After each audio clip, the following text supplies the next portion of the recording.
Babawo, kai tsaya. Yanzu ma rikata ka ta kai ka je ka shawo giya ka taho cikin gidan nan?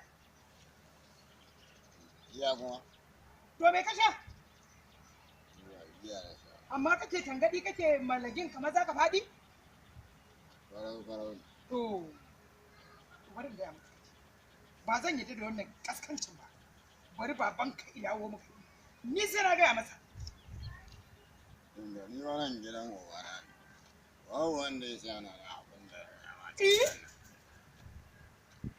To bari ya zo cikin gidan nan. Ni zan gaya masa. Abin da kake yi. Ubana iya zai. Kai tsaya ba fa zagin kare ba. Kai. Wannan yake zai. A'a inna lillahi. Wannan kan neman dutse. Kawai ya waje a sama ido, ka shi wajen kuma waje a ba a sama.